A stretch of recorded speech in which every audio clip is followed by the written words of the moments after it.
पंचम दिवस की कथा श्रवण किए और भगवान श्री गोवर्धन नाथ गिरिराज धरण की कथा सुनी। बड़ा ही आनंद आया। बोलिए भक्त वत्सल भगवान की जय हो।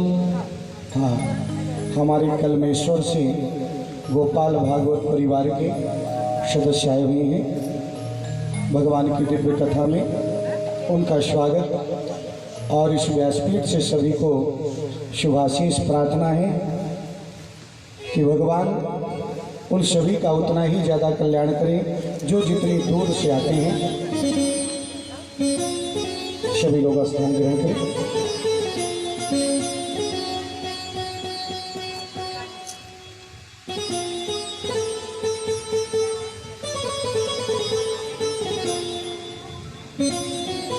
ये गोपाल भागवत परिवार कलमेश्वर से सभी लोग आए हैं, जहाँ पर हमने 2 महापुराण किए हैं और जिनका की भागवत कथा आदि के प्रति बड़ी ही रुचि है, श्रद्धा है। और ईश्वर की कृपा से जहाँ भी नागपुर में हमारी कथा होती है तो आप लोग जरूर पहुँचते हैं।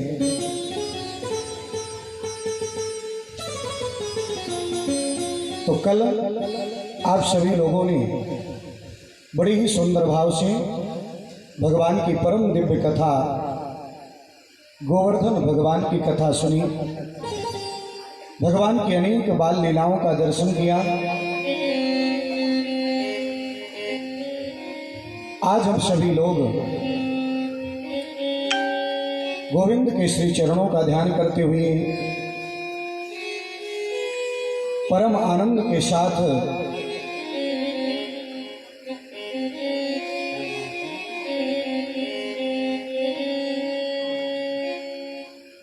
श्रीमद्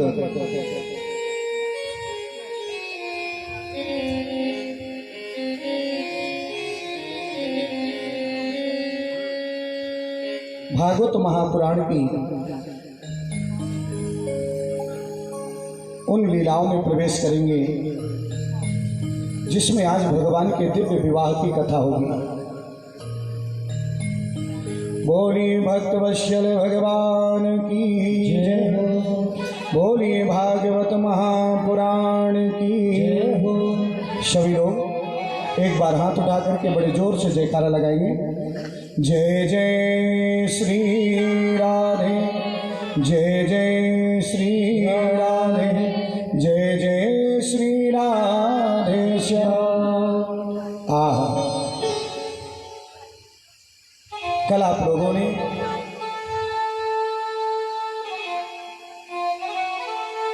गोवर्धन नाथ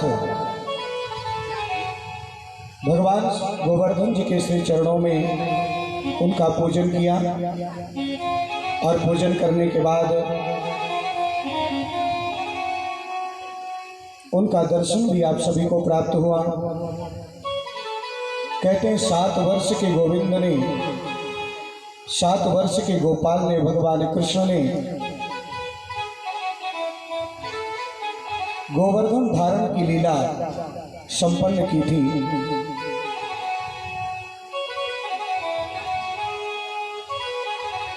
जिस समय गोकुलवासी सभी गोवर्धन जी की पूजा कर रहे थे और पूजा करने के बाद सभी ने जोर से जयकारा लगाया, बोलिए गिरिराज धरण भगवान की जय हो। और ये आवाज इंद्र तक पहुंचती है।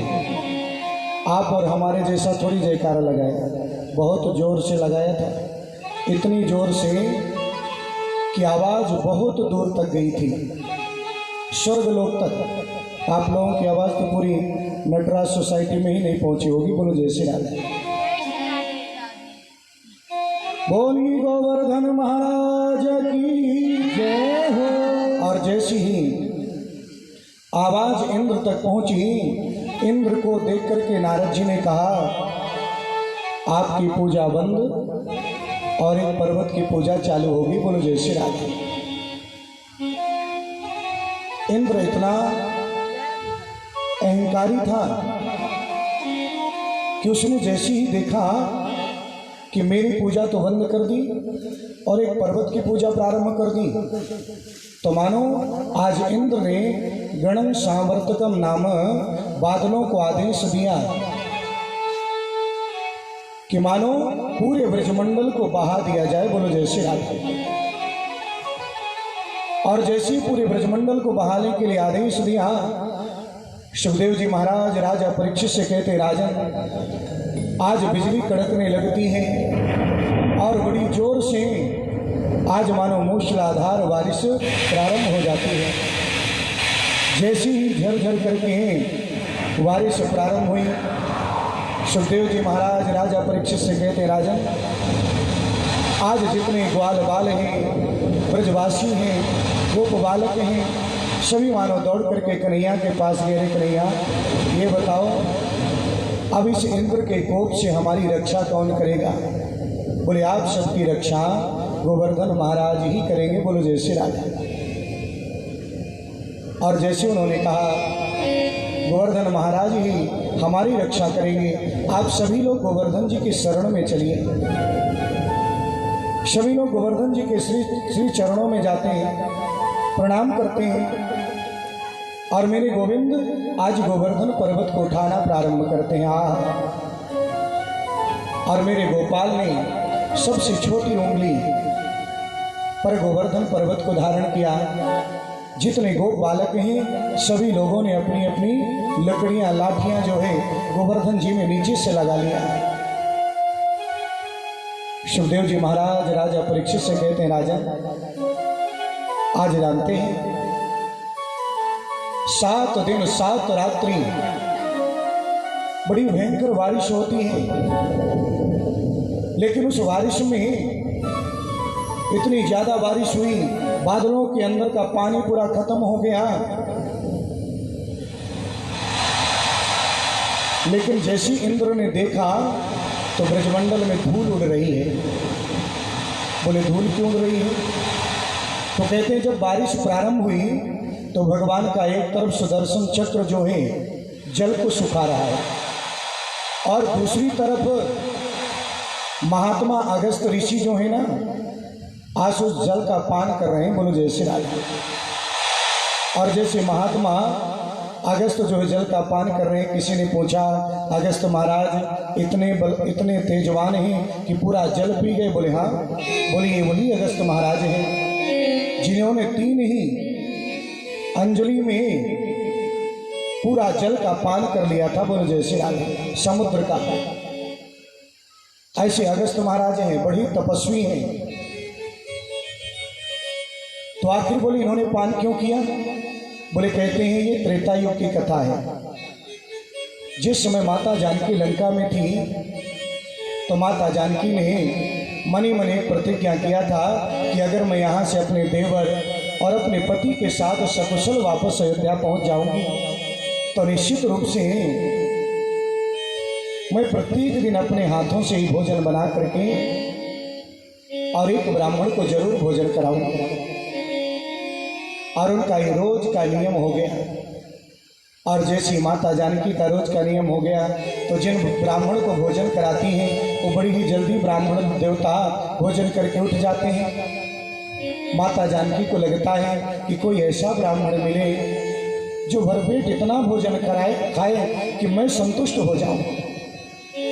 एक दिन राम जी से बोली कि कोई ऐसा ब्राह्मण बुलाओ ना जो बढ़िया से भोजन करता हो। राम जी ने कहा देवी एक दिन ऐसा ब्राह्मण आएगा जो तुम्हारी इच्छा को पूर्ण कर देगा। और मानो उसी दिन अगस्त ऋषि का ध्यान करते हैं। और जैसे अगस्त ऋषि का ध्यान किया सुखदेव जी महाराज राजा परीक्षित से कहते हैं अगस्त जी महाराज अयोध्या पहुँचे और राम जी ने जानकी से कहा देवी आज तुम अच्छे से व्यवस्था करिएगा। काहे की? बोले भोजन की, क्योंकि आज जो महात्मा आ रहे हैं ना वो भरपूर भोजन करने वाले हैं। बोलो जय श्री राधे। और जैसे उन्होंने सुना आज जानकी ने ज्यादा भोजन की व्यवस्था किया और ज्यादा भोजन की व्यवस्था करने के बाद आज जानकी जैसे अगस्त ऋषि को बिठा करके छोटी छोटी कटोरियों में सभी पदार्थों को लेकर के थाली रखती हैं। अगस्त ऋषि ने कहा, देवी आपने कभी ब्राह्मण को भोजन नहीं कराया क्या? बोले क्यों? बोले ब्राह्मण को जब भोजन कराते हैं तो इतनी छोटी छोटी कटोरियां थोड़ी रखते हैं, वो तो बोले बड़ी कटोरियां होनी चाहिए ना, और इतनी छोटी कटोरियों में हमारा पेट बिल्कुल नहीं भरेगा, थोड़ा बड़ी बड़ी कटोरियां लाई। माता जानकी जो बड़ी बड़ी कटोरियां लेकर के आती है और जैसी बड़ी कटोरियां लेकर के आई, सुखदेव जी महाराज राजा परीक्षित से कहते हैं, राजन आज अगस्त जी महाराज जो पूड़ियां खा रहे हैं ना, तो ऐसे थोड़ी खा रहे हैं कि पूड़ियों को तोड़ें और तोड़ करके सब्जी में भिगोएं फिर उसको मुंह में डालें। बोले बिल्कुल, अंदर जा करके तो मिलना ही है ना सबको। तो पूड़ी पहले खा लिया और सब्जी कटोरी भर के उठाया और उसको पी लिया, कटोरी भर के उठाया खीर और उसको पी लिया। अब माता जानकी ने देखा कि 2 सेकंड में ही सारी थाली खाली। माता जानकी दौड़ करके पुनः थाली भर कर लाती है, लेकिन जैसी रखती है तुरंत खाली। अब तो माता जानकी दासियों को बुला लिया, सेवकों को बुला लिया और सेवकों ने आकर के मानो सुंदर भोजन में सहयोग देना प्रारंभ कर दिया। लेकिन अब भी अगस्त मुनि के लिए जो भोजन उपलब्ध होना चाहिए वो भोजन उपलब्ध नहीं हो पा रहा, और जैसे भोजन उपलब्ध नहीं हो पा रहा, सुखदेव जी महाराज राजा परीक्षित से कहते हैं, राजन आज मानो रिद्धि सिद्धि गणेश इन सभी को बुला लिया भोजन बनाने के लिए, और जैसे भोजन बनाने के लिए बुलाया सभी लोग भोजन बना रहे हैं। मेरे अगस्त ऋषि को माता जानकी परोस नहीं है, अगस्त ऋषि भोजन कर रहे हैं, खा रहे हैं। एक दिन नहीं बल्कि 3 दिन हो गए कंटिन्यू भोजन चलता रहा। माता जानकी की तरफ राम जी ने देखा और जैसे ही देखा, कैसे ब्राह्मण हैं? बोले ऐसे ब्राह्मण अच्छे थोड़ी होते हैं जो श्रद्धा की कमर तोड़ के रख दें। बोले जैसे राजा हैं, इतना कोई भोजन करता है? अब तो भैया अगस्त जी को राम जी ने इशारा किया और देवी जानकी से बोले देवी हमारा भोजन लगभग हो गया है, अब हमारी इच्छा है कि हम पानी पीना चाहते हैं। और जैसी पानी पीने की इच्छा जाहिर की, बोले जो भी कितना भोजन करेगा वो पानी न जाने कितना पिएगा। बोले जैसे राजा। बोले हम लोग पानी नहीं पिला सकते। और जैसी माता जानकी ने मना कर दिया तो सूत जी महाराज शौनकादिक ऋषियों से कहते हैं, आज राम जी ने कहा आप तो संत हैं, महात्मा हैं, एक समाधि लगाएंगे और समाधि लगाने के बाद जैसी आंख खोलेंगे तो मानो दूसरा युग प्रारंभ हो जाएगा। और जब द्वापर युग आएगा, उस द्वापर युग में ही मैं जब गोवर्धन लीला करूंगा, उस समय इंद्र जब बारिश करेंगे तो उस बारिश के जल को आपको ही पीना है। बोलो जय श्री राम। और मानो मेरे अगस्त महाराज आज उपस्थित होते हैं और सारा पानी पीते चले जाते हैं। बोलो जय श्री राम।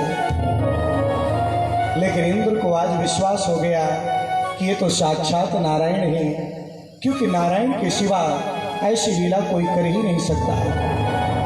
जिसने सबसे छोटी उंगली में 7 दिनों तक गोवर्धन पर्वत को धारण किया, ये नारायण के सिवा दूसरा थोड़ी कर सकता है। आज इंद्र सुंदर कामधेनु के द्वारा, सुरभि गाय के द्वारा मेरे गोविंद का अभिषेक करवाया, ऐरावत हाथी के द्वारा अभिषेक करवाया, और इसके बाद भगवान के श्री चरणों में गिर करके प्रणाम करता है।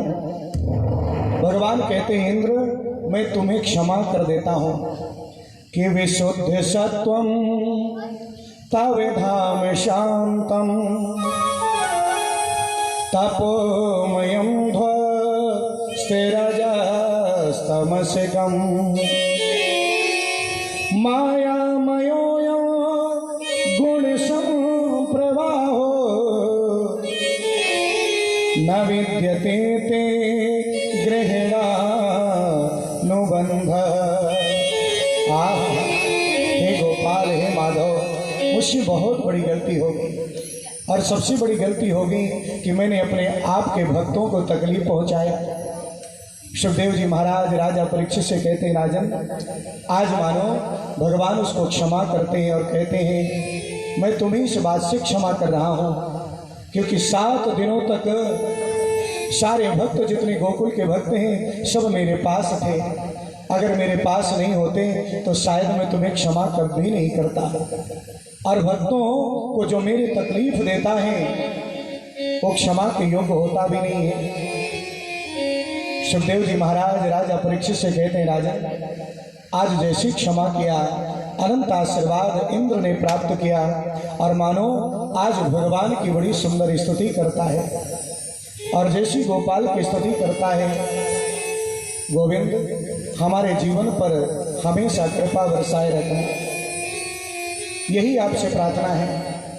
और वहां पर गोपांगनाएं हैं, ब्रजांगनाएं हैं जो देखती हैं कि कन्हैया की बड़े बड़े देवता आज मानो बड़ी सुंदर स्तुति कर रहे हैं।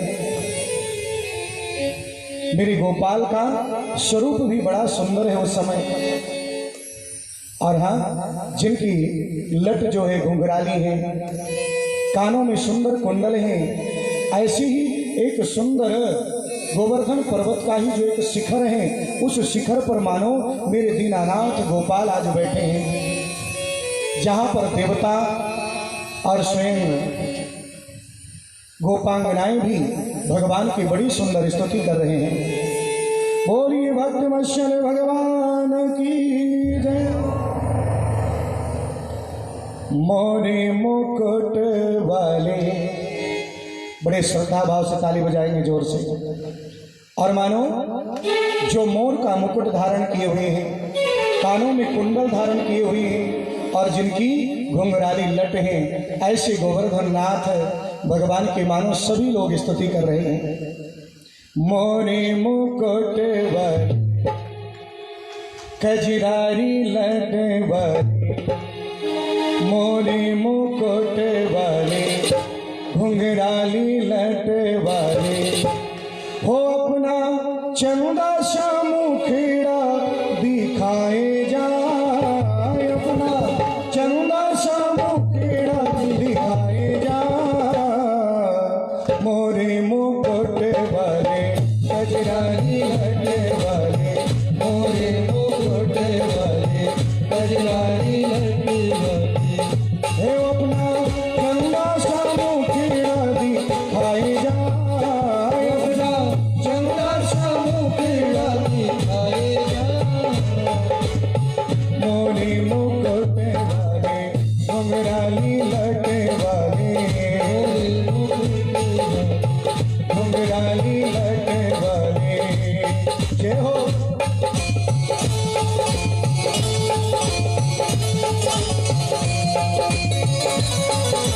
श्री राधे। सभी लोग एक बार हाथ उठा करके ताली बजा के जोर से।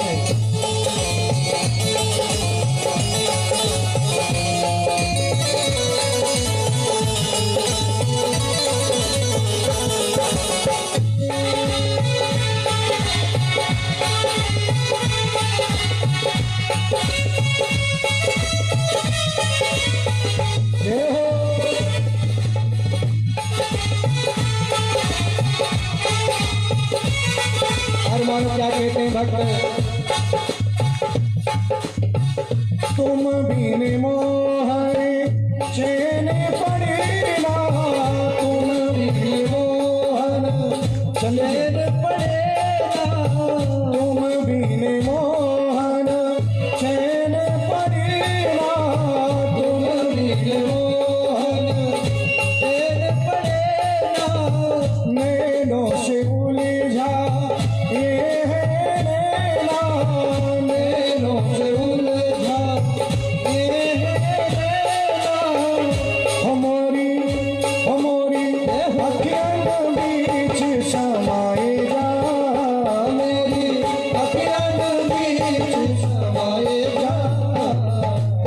मोरे मुकुट वाले, घुंघराली लट वाले, मोरे मुकुट वाले, घुंघराली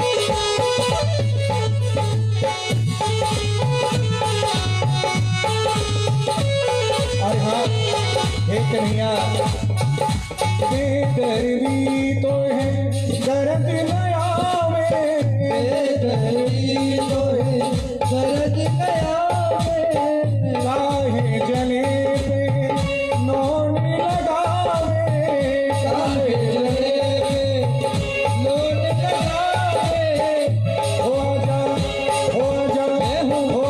बीत करोगी लगाएगा,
प्रेम से सभी लोग जिनको भगवान ने हाथ दिए।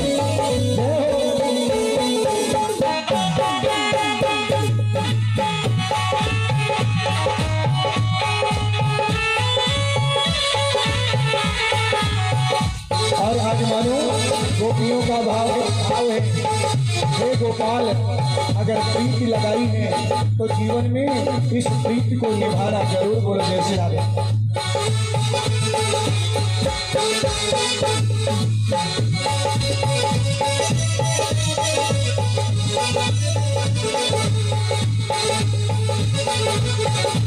ओ काहे को संग प्रीति लगाई, काहे को संग प्रीति लगाई, निष्ठुर निकला तू हरि आई, निष्ठुर निकला तू हरि आई, हो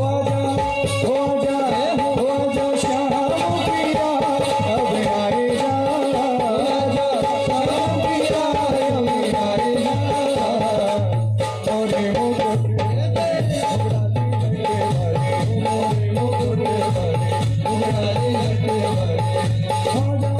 अपना मुखिया दिखाएगा, अपना मुखिया दिखाएगा, और छोटे वाले उमरारी लगे वाले, और छोटे वाले उमरारी लगे वाले, और छोटे वाले उमरारी लगे वाले, और छोटे वाले उमरारी लगे वाले, बोले भगवत भगवान की जय हो। आज मानो मेरे गोपाल ने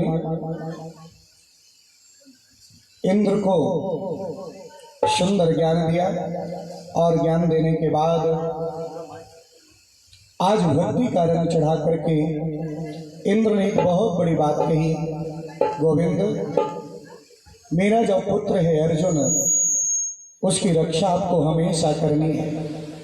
बोले जरूर। और हाँ, आज भगवान अनंत आशीर्वाद दे करके वापस जैसे ही वृंदावन आते हैं क्योंकि वृंदावन से थोड़ा गोवर्धन दूर है। बोलो जय श्री राधे। और मानो आज जैसी ही गोवर्धन लीला करने के बाद मेरे गोपाल थोड़े से और बड़े होते हैं और जैसी गोविंद थोड़ा और बड़े हुए तो मानो आज गोपाल ने बड़ी सुंदर लीला की है और उस लीला का नाम है रास महारास की लीला। आज तो बहुत कथाएं आती हैं भगवान की। आज गोपी विरह की भी कथा आएंगी, आज महाराज की भी कथा आएगी और बाद में भगवान कृष्ण का विवाह भी होगा। बोलो जय श्री राधे। सुंदर भाव से। और सबसे बड़ी बात यह है कि कहीं कहीं तो लोगों ने कोजागिरी कल मनाई है और कहीं कहीं आज भी मना रहे हैं। बोलो जय श्री राधे। वैसे कल थी ज़्यादा, क्योंकि जिस दिन रात्रि की पूर्णिमा होती है उसी दिन शरद पूर्णिमा मानी जाती है। बोलो जय श्री राधे। लेकिन पूर्णिमा आज भी है और जब यहाँ पर कथा हो रही है तो इस कथा में आज भी पूर्णिमा पड़ रही है और दिन में तो पूर्णिमा ही है। और शरद पूर्णिमा के दिन ही भगवान ने महारास किया था। बोलो जय श्री राधे। दिव्य रास। एक बात का ध्यान दीजिएगा, ये रास पंचाध्याय की कथा आ रही है और रास पंचाध्याय की कथा जब तक हम नहीं सुनते तब तक भगवान की कथा सुनने का हमें पूर्ण फल नहीं प्राप्त होता। और हाँ, आज मानो गोपाल ने मधुबन में बड़ी ही सुंदर बड़ी ही प्यारी बांसुरी बजाई और जैसी गोविंद ने सुंदर वंश बांसुरी बजाई, क्योंकि गोपाल आज 9 वर्ष के हो गए हैं और 9 वर्ष की अवस्था में गोविंद ने बड़ी सुंदर लीला की है, रास की लीला। निशम्य गीतम तदिनंगे वर्धनम ब्रजा स्त्रियः कृष्ण गृहीत मानसा आजगि मुरण्यो मलाक्षितोद्यमा शयत्रिकान्तो जवलोलकुण्डलः। निशम्य गीतम तदनंग वर्धन। और जैसी मानव भगवान ने बड़ी प्यारी सुमधुर बांसुरी बजाई, उस बांसुरी की ध्वनि को सुन करके जितनी गोपांगनाएं हैं ब्रजांगनाएं हैं आज सभी मधुबन के लिए दौड़ पड़ती हैं। और हाँ, एक नहीं बल्कि हजारों गोपांगनाएं आज मधुबन की ओर जा रही हैं। और जैसी मधुबन की ओर जा रही हैं, एक गोपी है जिसके घर में बाहर से ताला बंद है और वो घर के अंदर है, लेकिन जैसी बांसुरी की ध्वनि को सुना कि बांसुरी की ध्वनि को सुन करके ही आज वो सबसे पहले पहुंच जाती। बोले कैसे? बोले अपने शरीर को त्याग दिया और शरीर को त्यागने के बाद दिव्य स्वरूप से पहुंच जाती है। बोले जय श्री राधे। और जैसी गोविंद के पास पहुंची, हजारों गोपिकाएं आ रही हैं, यहाँ तक कि देवता मनुष्य ऋषि सभी लोग आज गोपी बन बन करके जा रहे हैं।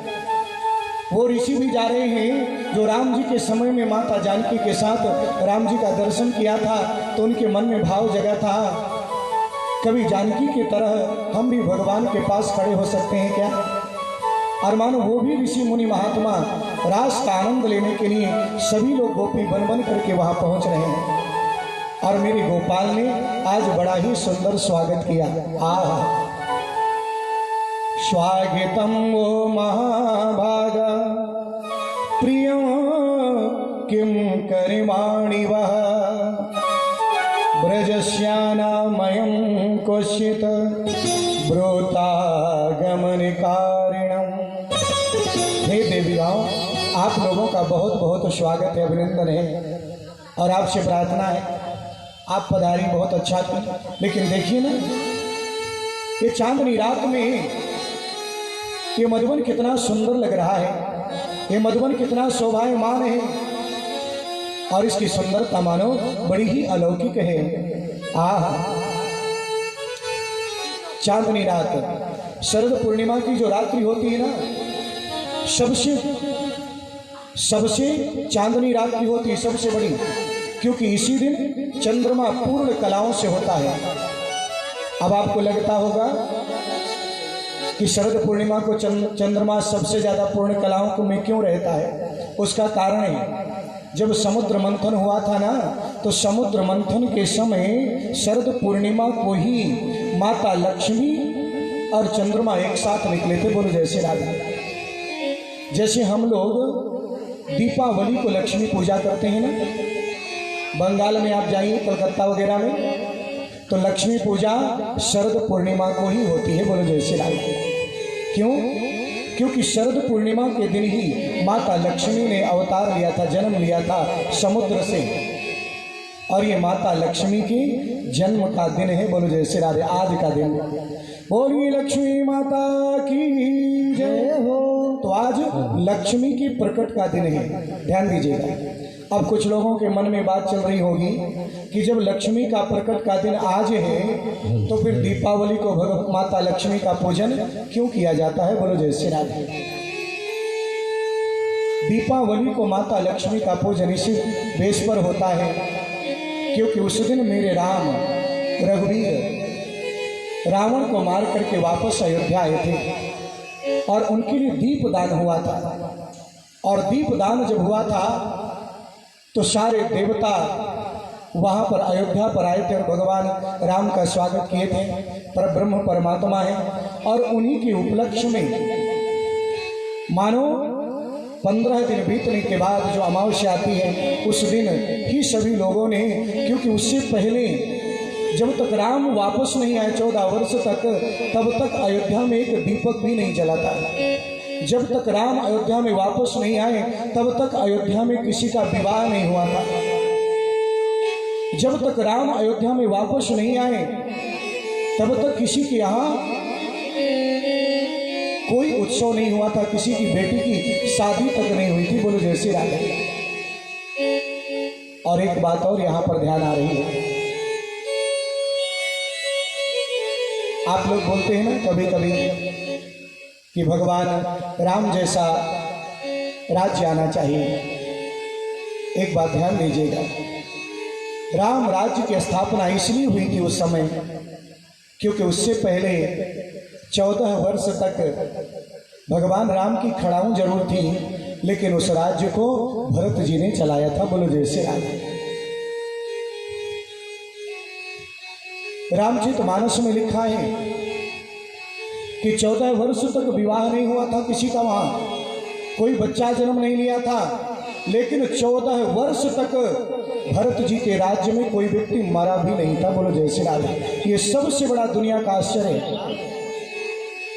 किसी का एक दिन का ठिकाना नहीं है। लेकिन वाल्मीकि रामायण में लिखा है कि जब तक भरत जी का राज्य था, 14 वर्ष तक एक भी व्यक्ति मरा भी नहीं था। बोलो जय श्री राधे। किसी की मृत्यु भी नहीं हुई थी।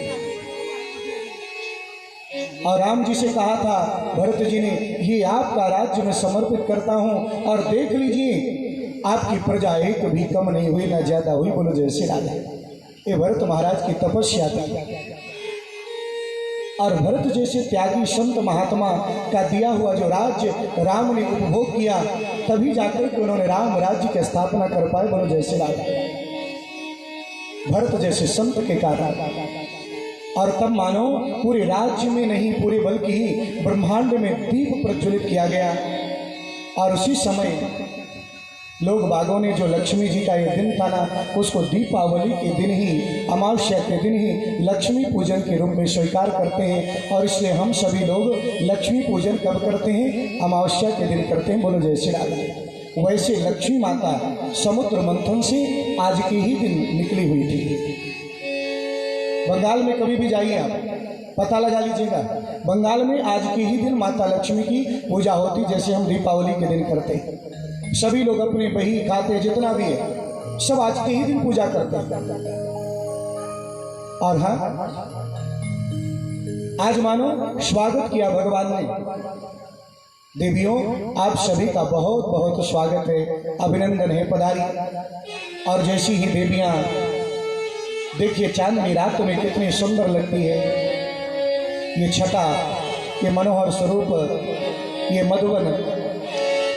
और हाँ, आज तो मानो रात्रि में कमल भी खिल गए हैं। रात्रि में वैसे कभी कमल नहीं खिलते, लेकिन भगवान कृष्ण रूपी सूर्य के आगमन हो जाने से मानो आज कमल भी खिल गए हैं, भंवरे गुंजायमान हो रहे हैं, चिड़िया चहक रही हैं और बड़ा ही सुंदर दृश्य है। और दिखाने के बाद भगवान आज उन गोपिकाओं से पूछते हैं, बताओ तुम्हारा आगमन यहाँ पर क्यों हुआ है, आप क्यों आई हैं? भगवान से बोलती हैं गोपिकाएं कि पहले तो आपने बुलाया और आप कहते हैं आप क्यों आई हैं? आपने ही तो बांसुरी में सबका नाम ले लेकर के बुलाया है। बोले हमने थोड़ी बुलाया है। और फिर चलो बात मान लिया जाए कि हमने आपको बुलाया, तो हमने जब आपको बुलाया तो आप क्यों चली आई? अरे संसार में कोई भी आपको बुलाए तो आप चली जाएंगी? बोले बिल्कुल नहीं जाना चाहिए। जो सतियां होती हैं ना, और जो माताएं जो सती होती हैं, जो अत्यंत पतिव्रता परायण होती हैं, वो कभी मध्य रात्रि में किसी भी व्यक्ति के बुलाए से नहीं जाती है। फिर आप क्यों गई? और एक दृष्टांत देते हैं भगवान, बोले सतियों में बड़ी ताकत होती है। आप शायद सतीत्व धर्म को नहीं जानती। और हाँ, कोई भी व्यक्ति बुलाता है तो शास्त्र में कहा गया है कि रात्रि में अगर मध्य रात्रि में जाना है, दिन में दोपहर में जाना है, अकेले कहीं जंगल में जाना है, तो बिना पति को लिए या परिवार के किसी सदस्य को लेकर बिना नहीं जाना चाहिए। और आपने कहा कि हमने बांसुरी में आपका नाम लिया और आप दौड़ी चली आई, तो देवियों ये तो आपके धर्म के विपरीत है। ऐसा बिल्कुल आपको नहीं करना चाहिए, क्योंकि सती वही है जो तन से मन से जीवन में हमेशा अपने पति का चिंतन करती है और पति के विपरीत कभी नहीं जाती। पति अगर मना कर देता है कि वहाँ नहीं जाना तो बिल्कुल नहीं जाती, और कहीं जाना भी जरूरी है तो पति से आज्ञा लेकर के जाती है। क्या तुम लोग अपने अपने पतियों से आज्ञा लेकर के आई हो? सभी ने कहा हमने तो कोई आज्ञा नहीं। तो बोले ये तो आप अपने धर्म से बिल्कुल अलग चल रही हैं। और मैंने तो ये सुना है कि संसार में सतियों के अंदर बड़ी ताकत होती है, और पति चाहे कैसा भी हो, चाहे रोगी हो, चाहे वृद्ध हो, चाहे गरीब हो, कमजोर हो, उसका जीवन भर सम्मान करना चाहिए मृत्यु अवस्था तक। और मृत्यु की अवस्था तक भी बिना उसके पूछे कोई काम नहीं करना चाहिए, क्योंकि जो सती होती है उसका भगवान भी बोले सम्मान करते हैं, उससे देवता भी डरते हैं। और एक सती थी जो हमेशा अपने पति की सेवा करती थी, और पति की इतनी सेवा करती थी कि जब तक पति घर में रहता था तो चाहे उसके अपने काम छूट जाए, अपनी साज सज्जा छूट जाए, अपना श्रृंगार छूट जाए, लेकिन सबसे ज़्यादा पति की सेवा में ही समय देती थी। बोलो जय श्री राधे। और जब पति घर से बाहर चला जाता था बाहर का कार्य करने के लिए, तो मानो पुनः वो घर का काम करते थे। एक दिन ठंडी का समय था, उसके आंगन में एक छोटा सा गड्ढा था, उसमें अलाव जल रहा था, लकड़ियां जल रही थी।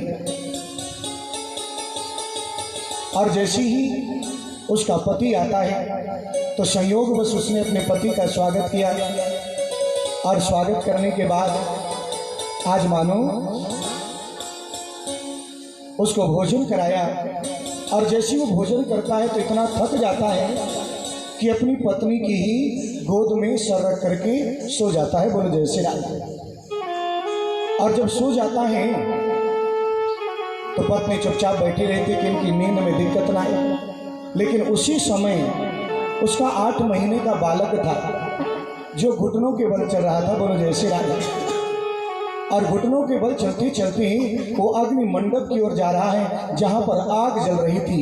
एक हवन कुंड जो जमीन पर खुदा हुआ था, और जैसे उसमें आग जल रही थी, पत्नी देखती है कि अगर मैं उठ करके बच्चे को नहीं लेती तो निश्चित रूप से आग में गिर जाएगा,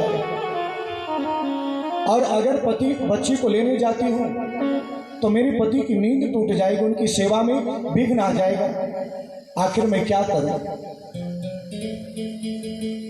लेकिन उसकी आत्मा ने कहा कि देवी, तुम्हारा सतीत्व धर्म सबसे बड़ा प्रधान धर्म है और उसको अपने जीवन से मत जाने दो।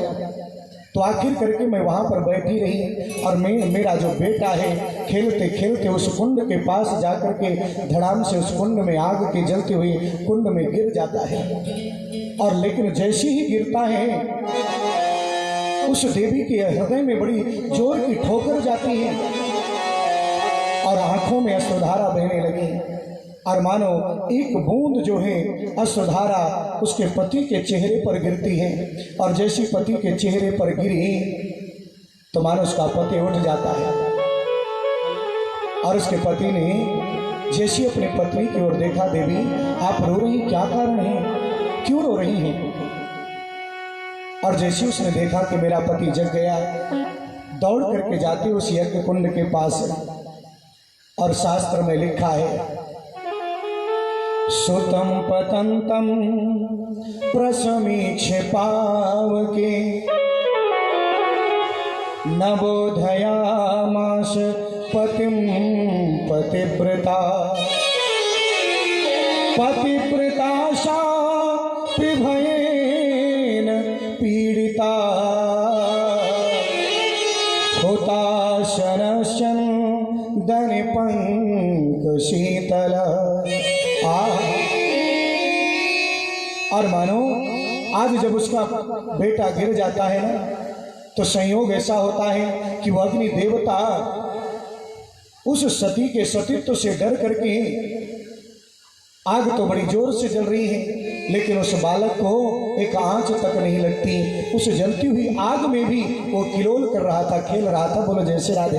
अग्निदेव को लगा कहीं ये सती मुझे श्राप ना दे दे, और मानो जाकर के जैसे अपने बच्चे को निकालती है, बच्चे को कहीं आंच तक नहीं आई। इतनी क्षमता होती है देवियों सतीत्व में। जो देवियां, जो पत्नियां तन मन सभी भाव से पूर्ण रूप से अपने पति को ही समर्पित होती हैं, कभी परपुरुष का मन में भी चिंतन ही नहीं होता, और अगर परपुरुष का चिंतन होता है तो या तो भाई के रूप में या तो पिता के रूप में। तो मानो उन सतियों में इतनी ताकत होती है, क्षमता होती है। सुखदेव जी महाराज राजा परीक्षित से कहते हैं, राजा आज जैसी ही भगवान की सुंदर बात को सुना, इस दृष्टांत को सुना, गोपियों ने कहा आपने तो बहुत अच्छा ज्ञान दिया, बड़ा सुंदर ज्ञान दिया, लेकिन हम आपसे भी एक प्रश्न करती हैं। और प्रश्न ये करती हैं कि मान के चलिए कोई सती सावित्री है, पतिव्रता है, पति परायण है, और वो हमेशा जब तक अपने पति का दर्शन नहीं कर लेती, पति को प्रणाम नहीं कर लेती, तब तक भोजन नहीं करती, और शायद उसका पति किसी कारणवश बाहर जा रहा है, बहुत दिनों के लिए जा रहा है, अब वो भूखी तो नहीं रहेगी। पति ने क्या किया, अपनी फोटो दे दिया, बोले काम करना, इस फोटो को प्रणाम करना और भोजन ग्रहण कर लेना। बोलो जय श्री राधे। और रोज वही काम करती हैं। लेकिन एक दिन क्या हुआ कि वो भोजन करने ही जा रही थी, उतने में ही पति ने दरवाजा खटखटाया, और भोजन जब करने जा रही थी तो पहले सोच रही थी कि मैं अपने पति की तस्वीर को प्रणाम कर लूं, तो आखिर वो नकली जो पति तस्वीर में बना हुआ है उसको प्रणाम करे कि वास्तविक पति को जाकर के दरवाजा खोले। बोलो जैसे राधे। बोले देवी ये तो बड़ी सीधी बात है, अरे ओरिजिनल में जो पति आ गए हैं उनका स्वागत करना चाहिए, ये जो फोटो में है इनको क्यों प्रणाम करें। तो बोले हमारी बात का हमें उत्तर मिल गया है। बोलो जय श्री राधे। बोले कैसे मिल गया? बोले ये बताइए, हमने तो शास्त्रों में सुना है, पुराणों में सुना है कि संसार के जो प्राणपति हैं वो सिर्फ आप ही हैं। बोलो जय श्री राधे। आपके सिवा दूसरा नहीं है, परम पुरुष आप हैं। बाकी दुनिया में जितने लोग हैं ना, सभी मानो जितने जीव हैं सभी स्त्री संज्ञक है। और आज अपने ओरिजिनल जो पति परमात्मा है उस परमात्मा के पास आए हैं। बोलो जय श्री राधे। वो तो जो हमें आपने दिया है वो तो नकली शरीर से बना हुआ पति है। हम लोग आरती गाते हैं ना, कौन सी? जगदीश हरे की। तुम हो एक अगोचर सबकी, क्या गाते हैं? रोज गाते हैं ना, तुम हो एक अगोचर सबके प्राणपति। प्राणों के पति कौन है? भगवान नारायण ही है। बोलो जय श्री राधे। जहां से जीव आया है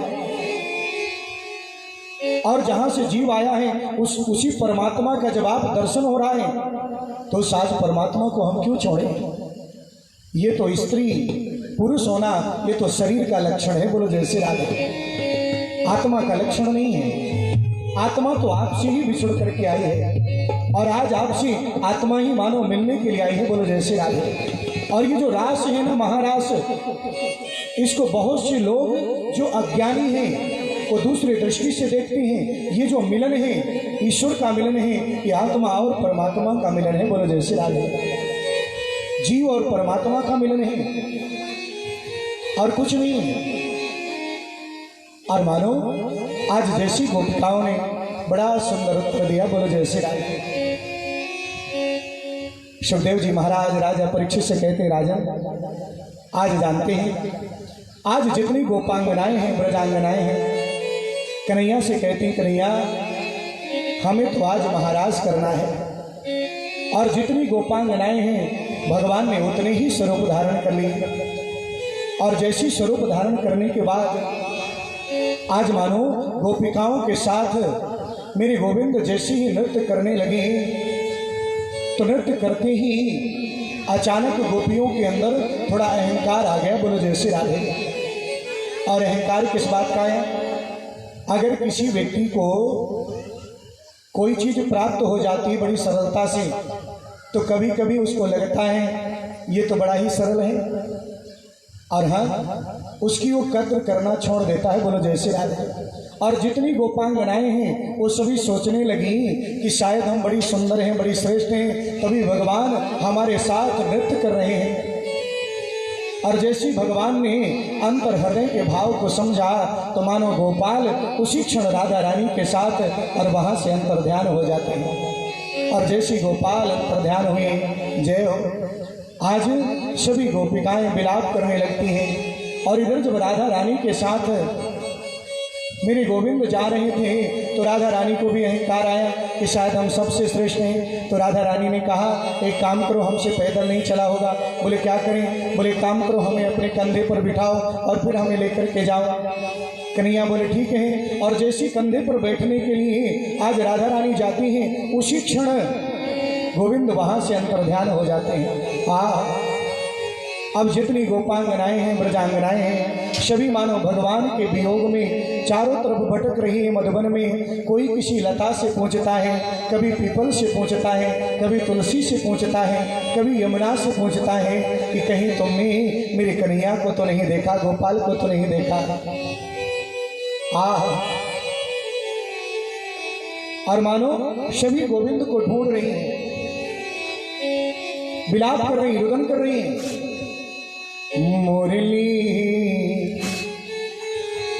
अरे मुरली बजा के मोहना, मुरली बजा के मोहना क्यों कर लिया किनारा। मुरली बजा के मोहना क्यों कर लिया किनारा।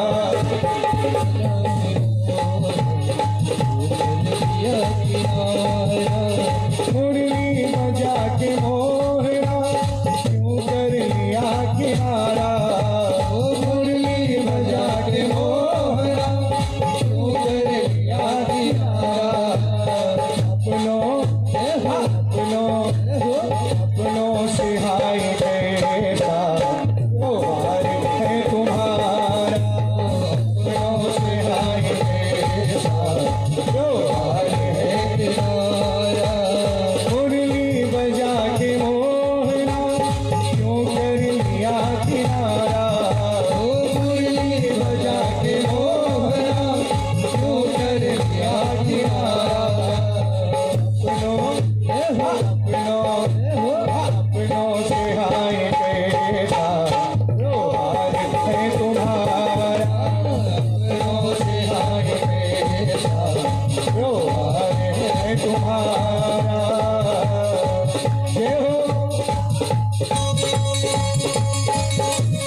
और मानो गोपाल को ढूंढ रही है।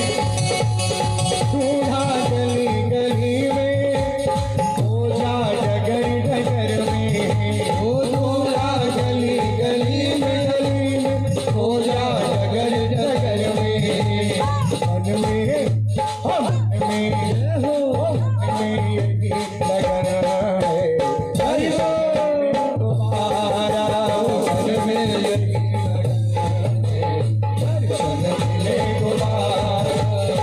यही बजा के मोहरा, यूं कर दिया किनारा, मुरली बजा के मोहरा, यूं कर दिया किनारा। जय हो हरि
मधुबन तुम ही बताओ बताओ, मोहन कहाँ गए हैं।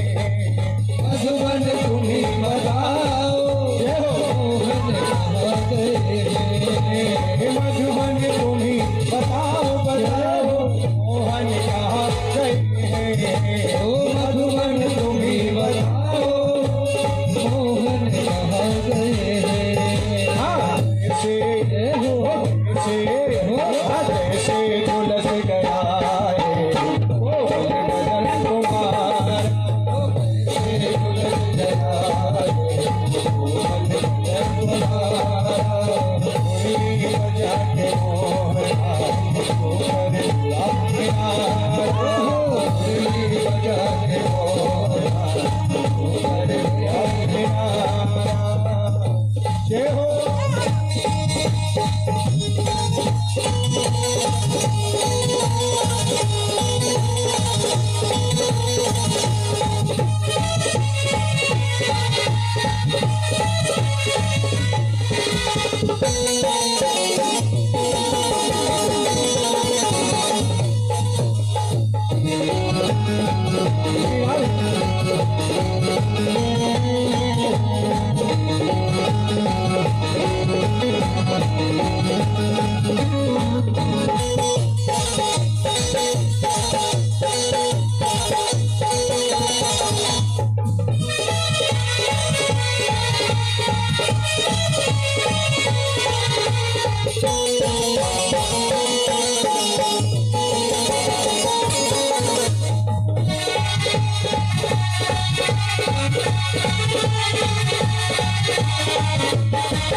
मधुबन से ही नहीं, आज गोपिकाएं यमुना से भी पूछ रही हैं, अरे यमुना तुमने तो कहीं गोपाल को नहीं देखा।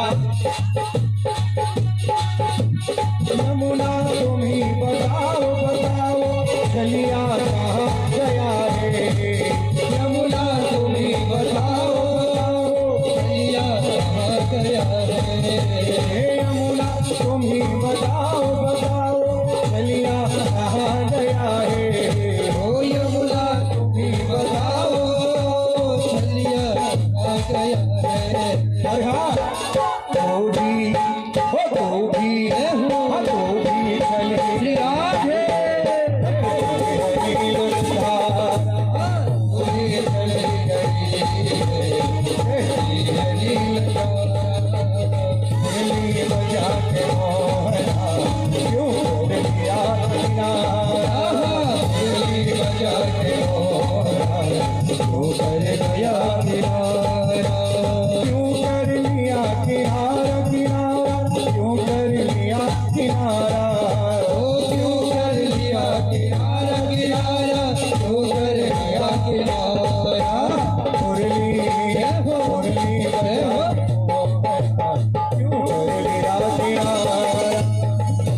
किनारा। कोई भक्त वत्सल भगवान की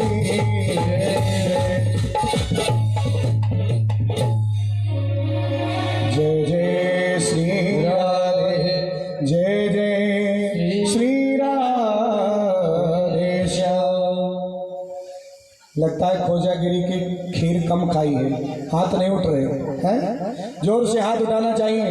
जय जय श्री राधे, जय जय श्री राधे।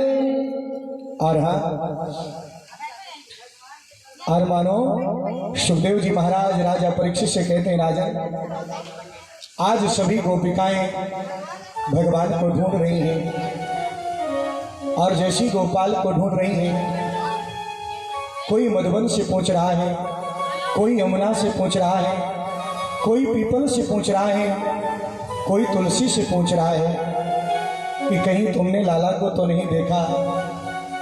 आज गोपिकाएं भगवान का ध्यान करती हैं और मानो कहती हैं, हानाथ रमण पृष्ठ क्वाशी क्वाशी महाभुज दास्यास्ते कृपणा में सखे दर्शय सनिधिम।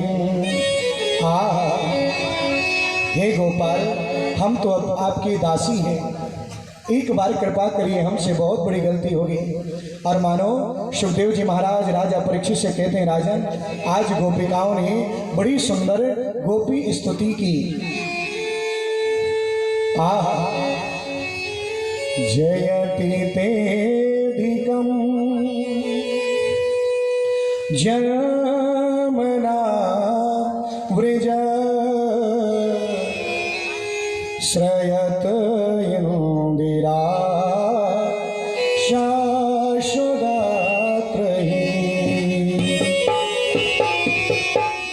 जयति तेधिकं जयमना व्रज श्रयत इंदिरा शाश्वदात्रहि।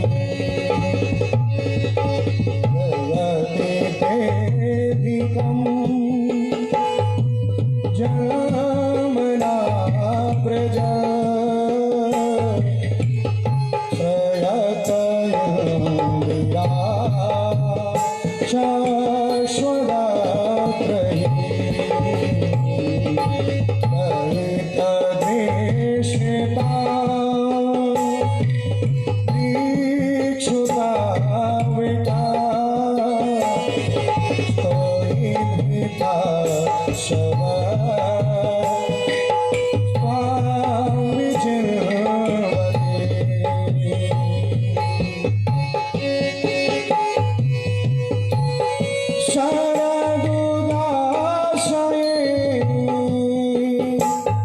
साधु जात सरसी जोदरा श्री मृषादृशा। बड़ी सुंदर भगवान की स्तुति कर रहे हैं। हे गोपाल, हे माधव, हम तो आपके शरण में हैं। आप सोचते होंगे कि लोग हमसे अच्छे से प्रेम नहीं करते, क्योंकि जो मुझसे अच्छे से प्रेम करता है, सच्ची लगन लगाता है, वो मेरे वियोग को एक क्षण भी बर्दाश्त नहीं कर सकता। अरे जिस प्रकार दशरथ जी ने अपने प्राणों को छोड़ दिया था मेरे वियोग में, अगर ये गोपिकाएं भी मुझसे प्रेम करती होती तो शायद मेरे वियोग में अपने प्राणों को त्याग देती। लेकिन गोपाल तमी कथामृतं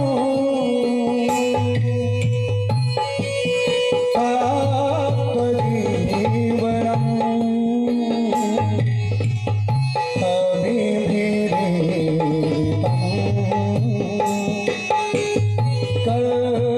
कर्मशास्त्रम्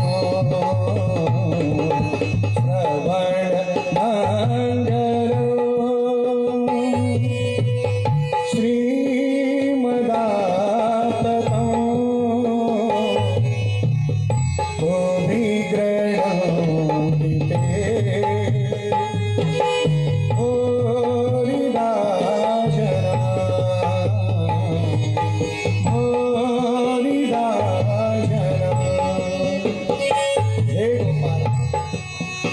आपकी कथा हमने सुनी है और हमने ये भी सुना है, अरे दशरथ जी ने अपने प्राणों को त्याग दिया था, लेकिन आपसे वियोग तो माता जानकी का भी हुआ था। बोलो जय श्री राम। और क्या माता जानकी आपसे प्रेम नहीं करती थी, कम करती थी? अरे वो तो बहुत ज्यादा करती थी, और उनके भी प्राण आपको छोड़ के जाना चाहते थे, आपके वियोग में अपने शरीर को त्यागना चाहते थे। लेकिन जानते हैं उन्होंने हनुमान जी से क्या कहा था? और हनुमान जी ने उनके संदेश को राम जी से कहा था, नाम पाहरो दिवस निशी ध्यान तुम्हार कपाट लोचन निजी पद जंत्रित प्राण जाई के ही बाट। मेरे प्राण जाना चाहते हैं, लेकिन क्या बताऊं, आज मेरे प्राण जाना चाहते हैं, जाने की इच्छा मानो मांगते हैं, लेकिन एक आशा लगी हुई है कि गोविंद से, परमात्मा से मिलन मानो जरूर होगा। बोलो जय श्री राधे। और वही आशा रूप ही दरवाजे बंद हो जाते हैं और मानो मेरे प्राण नहीं निकल पाते। बोलो जय श्री राधे। और उसी प्रकार गोपिकाएं कहती हैं कि मानो हमारे प्राण उसी प्रकार निकल नहीं पा रहे हैं। हे गोपाल, हम आपकी शरण में बड़ी सुंदर भाव से आज गोविंद की प्रार्थना करती हैं गोपी गीत के माध्यम से। और जैसी गोपाल की प्रार्थना किया, बार बार गोपाल के चरणों का ध्यान करने लगी पूर्ण समर्पण भाव से। और जैसे ही अंतिम श्लोक का गान किया, सुखदेव जी महाराज राजा परीक्षित से कहते हैं, राजन, सहसा अचानक मेरे गोपाल वहीं पर मानव प्रकट हो जाते हैं। बोलिए भक्तवत्सल भगवान की। और जैसे ही भगवान प्रकट हुए, आज गोपिकाओं ने गोपाल को देखा तो आज इतनी ज्यादा प्रसन्नता हुई जैसे किसी कंजूस का धन खो जाए और वापस धन मिल जाए, और उसको जितनी प्रसन्नता होती है उससे करोड़ों गुना प्रसन्नता इस समय गोपिकाओं को हो रही। बोलो जय श्री राधे। प्रसन्न है, आनंदित हैं। और मानो सुखदेव जी महाराज राजा परीक्षित से मानो कहना चाहते हैं, राजन, आज जानते हैं भगवान की सुंदर भक्ति करने के लिए और मानो परमात्मा का चिंतन करने वाली गोपिकाएं आज भगवान के चरणों में गिर कर प्रणाम करती हैं और गोपाल से कहती हैं, हमारी गलतियों को क्षमा कर दीजिए। बोलो जय श्री राधे। मेरे नारायण ने आज क्षमा किया। और फिर से गोपांगनाओं ने याचना किया कि हमें आपके साथ रासोत्सव करना है। और बड़ा सुंदर है, मानो आज रासोत्सव प्रारंभ होगा, ये सभी लोग दर्शन करेंगे। बोलो जय श्री राधे। रासोत्सव समावृतो गोपी मंडल मंडित योगेश्वरेण कृष्णेन तासां मध्ये द्वयोर्द्वयोः। और मानो जितनी गोपांगनाएं हैं, गोपियां हैं, उतने ही भगवान कृष्ण ने स्वरूप धारण कर लिए। बोलो जय श्री राधे। कामदेव का आवाहन किया गया, क्योंकि कामदेव पर विजय प्राप्त करने के लिए ही भगवान ने महाराज का आयोजन किया था। बोलो जय श्री राधे। कामदेव आ रहे हैं अपनी पूरी सेना के साथ। बसंत ऋतु का आगमन हुआ और मानो सुंदर भाव से जैसी ही बसंत ऋतु आती है, सुंदर सुगंधित शीतल हवा प्रवाहित होने लगती है, भौरे गुंजायमान हो जाते हैं, चिड़ियाँ चहकने लगती हैं और उसी क्षण जितने देवता हैं, ऋषि हैं, मुनि, महात्मा, गंधर्व आदि सब आकाश में विचरण करने लगते हैं, मृदंग आदि बजने लगते हैं और सुंदर भाव से मानो भगवान का दिव्य रास उत्सव प्रारंभ होता है। बोलो जय श्री राधे। सभी लोग इस दिव्य रास उत्सव का आनंद लेंगे। श्री राधे। बोली रास रासेश्वर भगवान की जय हो। आप लोग जोर से जयकारा नहीं लगाते, लगता है 5 इतने में आलसी ज्यादा हो गए। बोलो जय श्री राधे। जोर से जयकारा लगाना चाहिए प्रेम से, और तभी तो भगवान की कथा का आनंद ज्यादा ही आएगा। बोलो जय श्री राधे। क्योंकि कुछ ही क्षणों में रास उत्सव प्रारंभ हो रहा है दिव्य झांकियों के साथ। श्री राधे। बोली रास रासेश्वर भगवान की जय हो।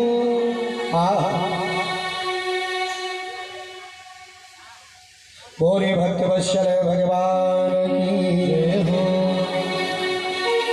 मेरी गोविंद, राधा रानी, ललिता, विशाखा आदि जितनी गोपांगनाएं हैं सभी मानो मधुवन में उपस्थित हैं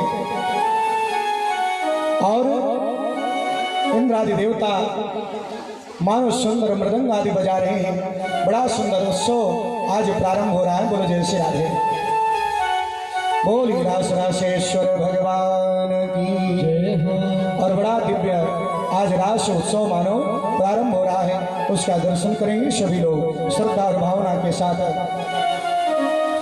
और जैसी ही श्री राधे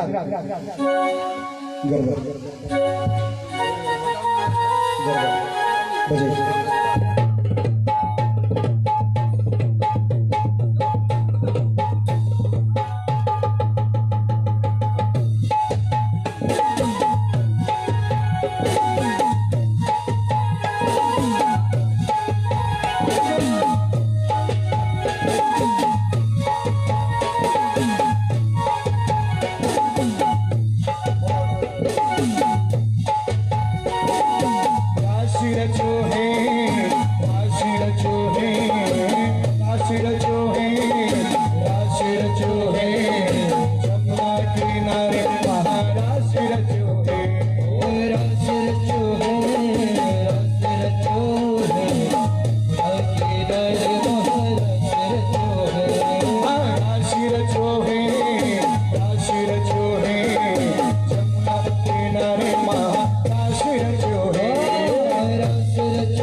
शंकर